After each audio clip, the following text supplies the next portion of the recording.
c'est le CBE, chef de bureau de la division provinciale du Nord, qui représente le chef de division qui est affiché. Et moi, c'est évidemment Ali, je suis l'accent de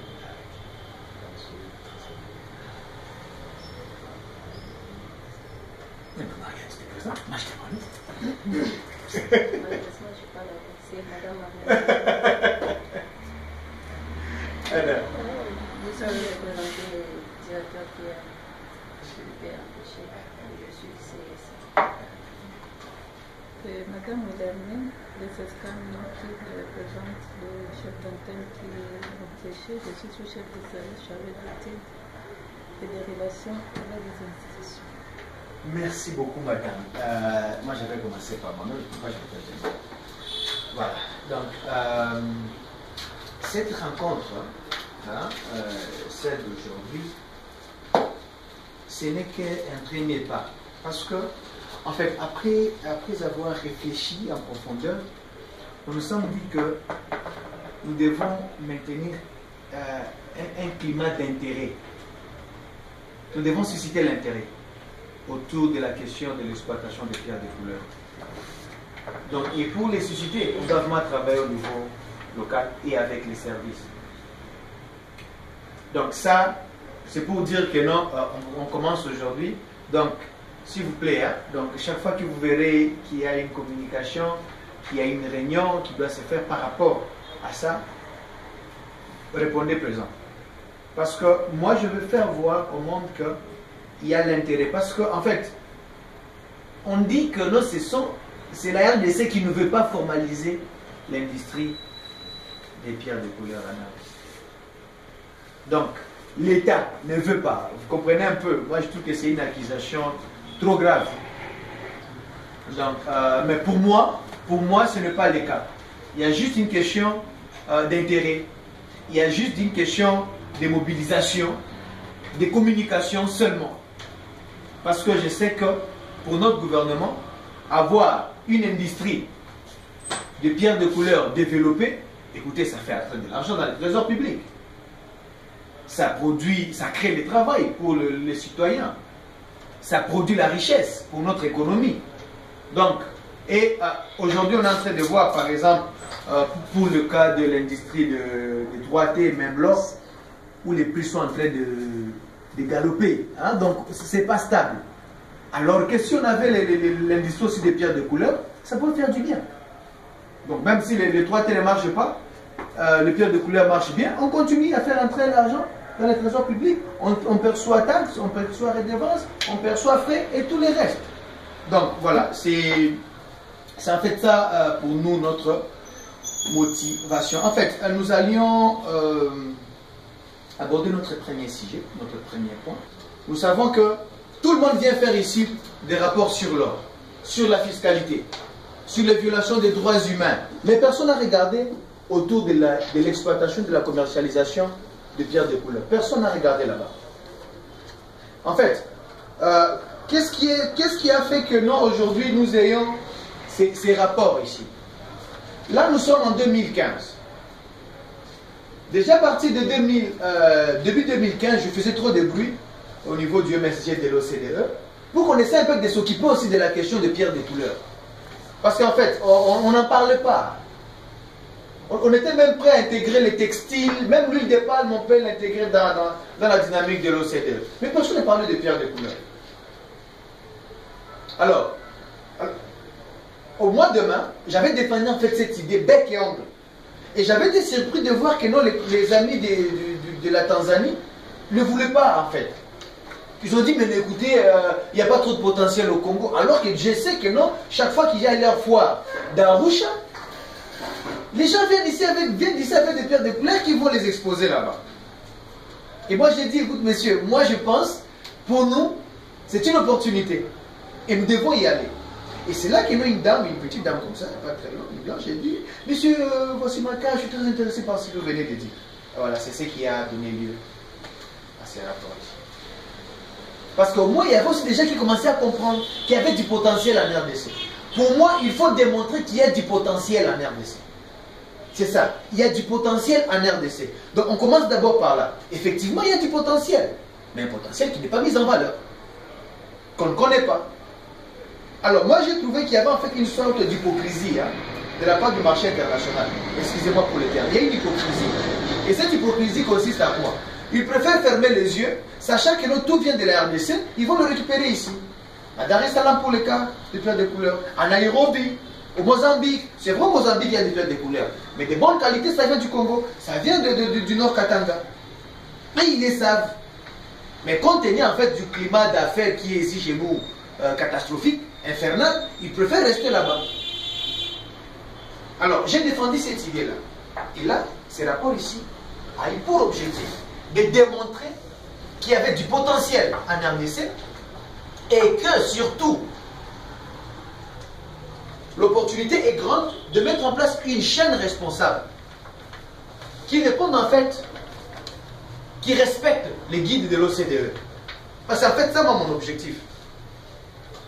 Pour que le pierre de couleur qui vient du Congo soit considéré avec une valeur ajoutée sur le marché international, ça doit en fait respecter les critères, les guides du guide de l'OCDE.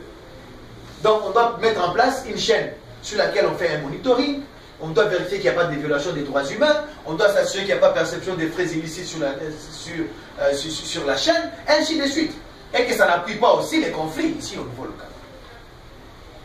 Donc, c'est l'objectif que nous avons voulu atteindre avec cela. Et ces rapports ici, nous l'avons défendu, bec et ongle encore, cette année ici, au mois de mai, au forum de l'OCDE, parce que c'était une année après. Nous sommes revenus pour leur dire, voilà, nous avons fait un premier rapport. Et là, l'objectif étant d'attirer l'attention du marché international. C'est en fait ça notre combat. Donc, en bref, ces rapports ici prouvent qu'il y a du potentiel en RDC. Cependant, il y a nécessité d'un marché concurrentiel au niveau local. C'est en fait ça la conclusion de ces rapports. Nous l'avons défendu au forum de l'OCDE et aujourd'hui il y a de plus en plus de manifestations d'intérêt pour ce projet. Vous avez dit dans votre exposé qu'il n'y a pas de réglementation qui est rigoureuse. Et ça c'est vrai, ça c'est une réalité. En fait, nous avons une réglementation. Nous avons un arrêté sur ça. Si l'arrêté sur ça porte sur presque des litanies là, une liste là de pierres de couleur. Merci. On verra de attaquer le sujet. Ça, je suis en train de sentir le gouvernement congolais parler. Ah non, mais naturellement. Bon, en fait, Papa Déo, je vais en fait revenir sur votre question, un peu plus en détail. Le secteur des pierres de couleur, d'abord, il est vaste. Lorsque nous parlons des stanifères, on voit les coltans, la castérite, le wolframite, avec tout ce que ça suscite comme débat. Je me demande les jours où on va s'attaquer à la question des pierres de couleur, c'est que ça va.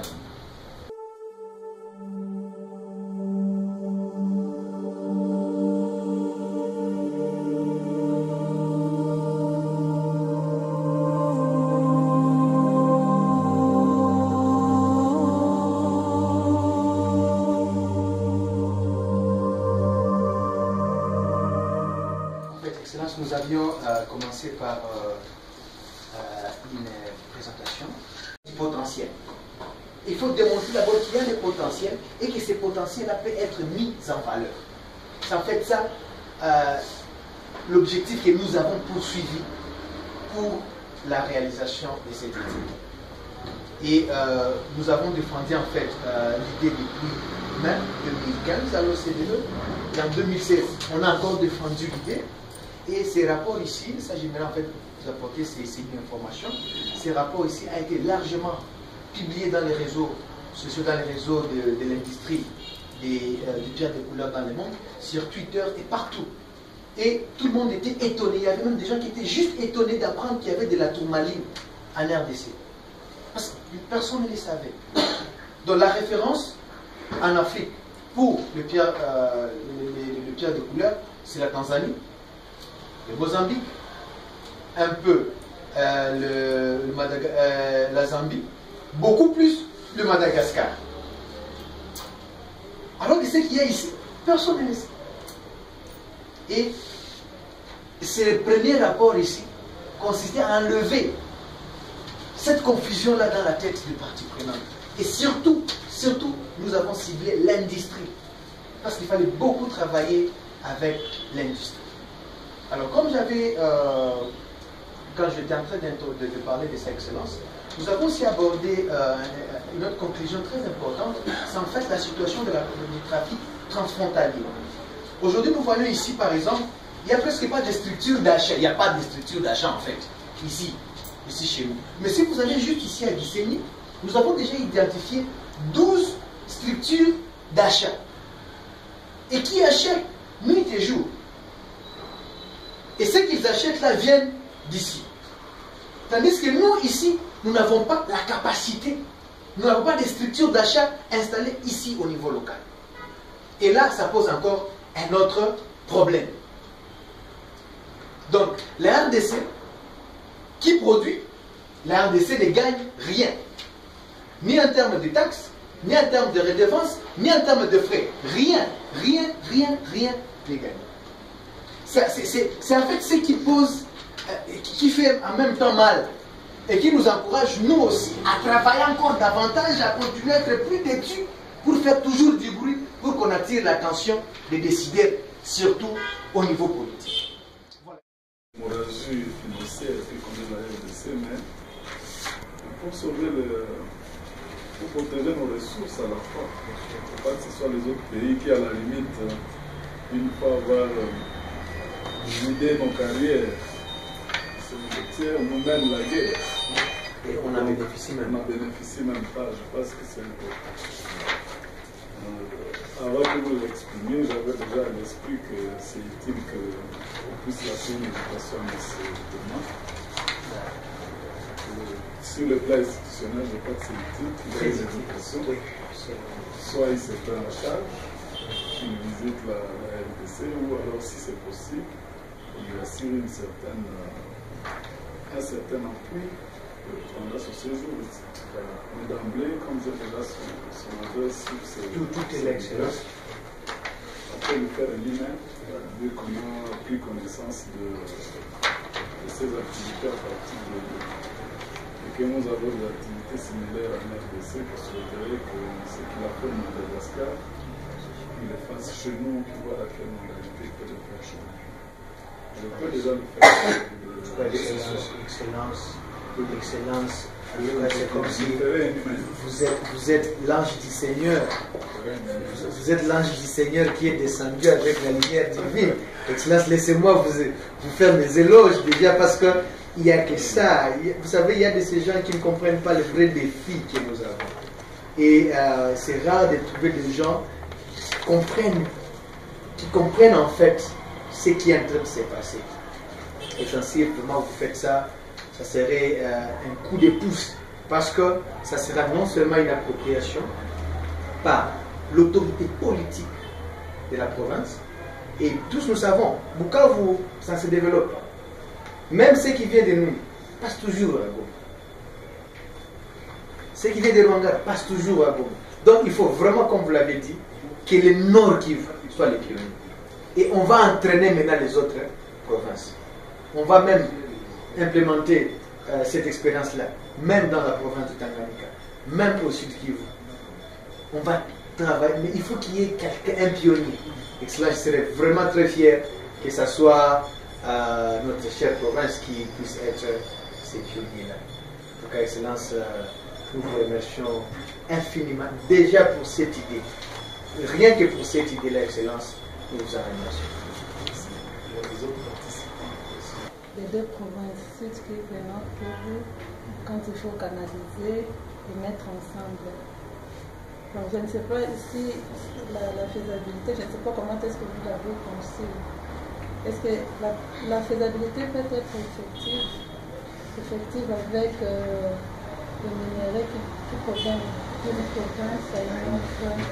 Je ne sais pas si vous avez pensé à tout ça, comment peut-être il faut arranger au niveau des deux provinces. En fait, madame, merci. Ça, c'est une question très très pertinente qui m'a pris en fait 3 mois de réflexion et pas aujourd'hui. En fait, je pense, Excellence, par rapport à cette question, il y a une nécessité. Parce qu'aujourd'hui, chaque province, en fait, doit bénéficier de cette chose. Madame, vous avez parfaitement raison. Moi, j'avais en fait pensé à un temps de créer une sorte, de susciter la création d'une sorte d'une commission interprovinciale, rien que pour gérer la question des rondeurs académiques. Et que ces questions-là soient traitées au niveau de cette commission. Parce que si on faisait 2 points de sortie, on va perdre. On a intérêt d'avoir un seul point de sortie. Techniquement parlant, il faut qu'on fasse le système entonnoir. Et là, vous contrôlez ici. Vous captez tout. Alors ça doit se décider au niveau politique. C'est pourquoi encore là, la question politique est importante. Mais il est aussi important de savoir ceci. La province qui fait le premier pas aura plus de chances de gérer cette chaîne. Et que maintenant, au niveau des exportations, ce qui vient par exemple de Mumbi, c'est au niveau de cette commission-là, on pourra dire ça part soit au nord Kivu, ça part au sud Kivu. Ça fait qu'il faut réfléchir, et ça c'est vraiment une question très importante, très technique, mais plus politique. Parce que là, ça c'est de la politique, et de la haute d'ailleurs, à laquelle moi personnellement je ne sais pas donner de réponse. Mais l'idée c'était seulement faire passer déjà l'idée d'avoir une sorte de commission interprovinciale Nord-Kivu pour taper sur cette question. Effectivement, il y a une lettre du ministre national qui a. Il faut que ça sorte absolument par la province qui a produit pour bénéficier de taxes, différentes taxes. Peut-être le cas d'échéance, si les deux conveneurs s'accordent, on peut faire l'exception. Mais le gouverneur du Nord Kivu, celui du Sud Kivu, celui du Maniema, vient d'être daté de 2009, par laquelle il signait des accords que nous, on accepte que les minéraux du Nord Kivu ne sortent pas les autres. En fait, le problème, c'est le contrôle. Quand ça sort par une province qui n'a pas produit, non seulement il y a le problème des taxes du Nord Kivu, les pierres précieuses du Nord Kivu, les autres vont sans doute nous imiter. Et là, il suffit, Excellence, si je peux passer un mot par rapport à votre réflexion. Parce qu'en fait, nous sommes dans la logique du marché. Nous sommes dans la logique du business. Là où se développe le business, là où les pierres viennent. Si nous, par exemple, nous faisons venir ces métiers ici et que la structure d'achat est placée ici, on va permettre les terres de rafler toute la production. Et ça va passer par là. Là, nous sommes dans une logique du marché. Mais quand même, l'idée de la taillerie est importante parce que localement, il y en a même des experts dans ce secteur. On doit vraiment aller partir dans l'ordre uni. Vous savez faire, moi je sais faire la taillerie. Moi c'est ici, okay, tous, la politique nous gère et on avance. Déjà, excellent, ça c'est déjà une opportunité. C'est un atout que nous avons. L'autre idée, c'était de pouvoir créer une sorte de musée de ces pierres. Parce qu'en fait, une fois on a taillé, on peut avoir quand même des échantillons qu'on met en musée. Parce qu'il y en a qui ne voient pas du Nord Kivu, qui ne connaissent pas ce que le coltan, qui ne connaissent pas ce que la cache-périte. Encore moins ces pierres-là. La sorte qu'on peut tomber sur une pierre, elle est soit valeureuse ou non valeureuse, ou du moins je trouvais quelque chose qui ressemble à l'idée. Pas si, est-ce qu'il n'avait pas songé à les inviter puisque c'est très intéressant pour ces gens-là, bien qu'ils travaillent dans les problèmes, mais quand même ils devraient être puisqu'ils sont regroupés dans une association. Si je vous montre, en fait, ils ont reçu l'invitation. Ah, ok. Ils ont reçu l'invitation. Ils ont reçu l'invitation, ils ont paraffé, mais. Il y a la SMB qui nous demande même l'autorisation d'acheter aussi les paires de poulet. Oui, Ils étaient ici. Ils étaient là. Oui, j'ai vu. Ils étaient là. En fait, nous travaillons avec eux. Dès le début, nous avons beaucoup travaillé avec Amiens. Jusqu'à aujourd'hui, en fait, on travaille avec eux. Et moi, je leur dis, faites attention. Ça, je pense que bon, nous devons lever la science pour ne pas retenir l'excellence. Il a des donc, vous pouvez continuer, tout le monde est occupé. Vous pouvez continuer, nous avons pris l'essentiel.